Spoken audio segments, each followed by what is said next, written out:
So if you want to hear any lore in particular whatsoever, make sure you're in the Discord. There's a link to the Discord in the description below. Make sure you're there once a week. Normally, I ask a question, and the first person to get the question right gets to pick lore for the week.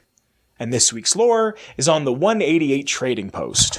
So at the intersection of Route 95 and Route 93, there is a little trading post that goes by the 188 trading post that was established in 2281, the year that New Vegas takes place. After the NCRCF prison break, some traders, Samuel Kerr and his daughter Michelle, left Primm to escape from the prisoners to kind of get away from that, and found this little spot at the intersection of 95 and 93. They chose this position here at this intersection to make 188 because they noticed how much traffic was coming through there, not just from other caravanners, but the NCR, and also people coming to New Vegas to gamble. And this is after the Long 15, I-15 had been shut down. This is also a spot between Hoover Dam and McCarran that people were just hitting. It was just location, location, location. They found it before anybody else did and really got something good out of it. It's now a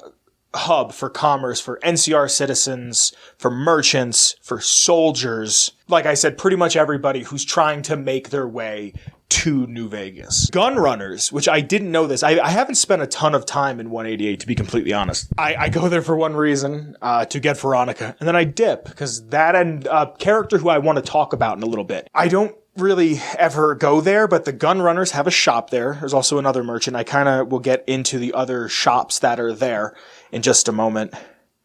But it's just this small little hub. I would actually really like to do lore on Veronica, just because I feel like I know it, but I don't. And especially because I just did Christine, it would be nice to do Veronica. So one of the many shops, there's only 4. So one of the 4 shops that's at 188 is the 188 Slop and Stop. It's a bar that's created out of a city liner. There should be a picture of a city liner behind me. City liners are just buses, but they're called city liners. Samuel Kerr is the bartender who can make repairs to your weapons. Their motto is, it's better than nothing. So they pretty much know, like, hey, there's nothing else out here and you're going to stop here. Michelle works during the day, Sammy Kerr works at night, and there's a reloading bench not far from the 188 Slop and Shop. There's also just an arms dealer, a guy there who's selling weapons, a person there selling weapons, and if you tell them that you're an NCR affiliate, they'll give you a discount on the weapons. There's a gun runner there. His name's Alexander, and he's got a bodyguard. And the only way for him to sell to you is if you have a skill check that is a gun skill check that is high enough, which I think is really neat. Because you can't, according to the wiki, you can't go to him and just say, hey, I'm NCR, when the NCR and the gun runners have a deal with each other, which I think is neat. The Forecaster. He's a little boy, young fella, who goes by the Forecaster, and he will sell you his thoughts for 100 caps piece. He's listed as a merchant, and I didn't think I'd ever have a chance to ever talk about this kid ever again, except for right now, and I really want to, so we're going to. So he's a clairvoyant kid. Like, he's a child, and he can tell you of the future and of the past. Like, he's just there, and he has people call it a gift, and he kind of acknowledges it, but he's got like this headgear, like this 1950s, 1960s, like some nerd named Melvin headgear. And I'm fascinated with this character because I never knew he was there. Like, I didn't know he even existed. And I just found this out, like I said, a few years ago, maybe even a year and a half. He's such a lonely kid because of this, because he can see the future. This headgear that he wears, he refers to it as his own medicine, and he collects like these trinkets and artifacts from without in the wastes to kind of bring him back. And the headgear, his medicine, it quells the mind, but then he can't think. He can't see anything. So like, if you go to him and you're like, hey kid, I need another fortune. Here's another 100 caps. Give me another one. Give me another one. Give me another one.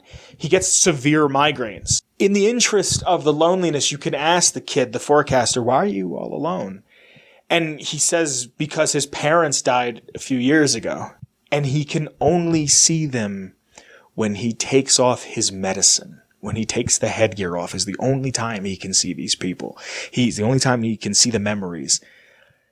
Because I'm assuming if he sees the future and the past, he witnesses every time he thinks of them, his parents being killed or dying or what have you. Now, if you try to buy his visions from him and you don't have caps, which I kind of really like, he tells the courier, don't worry, you'll have caps soon enough or someday, something along those lines. Just some notes on him quick. You can get his scout uniform that he wears by reverse pickpocketing him, so you can...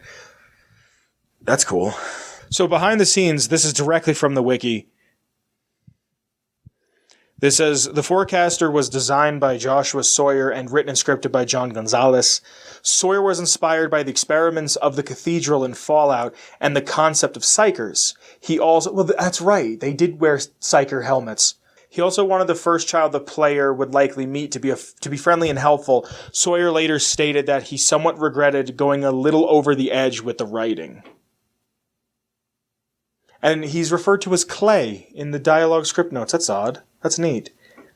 So back to 188, there's a star bottle cap if you're doing that quest and you want to meet big homie Malcolm Holmes. That's just about everything. It's just about everything I really have to say about 188. This is the point in the episode when I talk about New Vegas where I say that I wish New Vegas had a little more time to be worked on than 18 months, so this could have been fleshed out a tiny bit more. Other than that, I love little settlements like this. I love little trading posts. I love very pragmatic things in the wasteland. That's pretty much all I have to say on 188. That, my friends, is lore.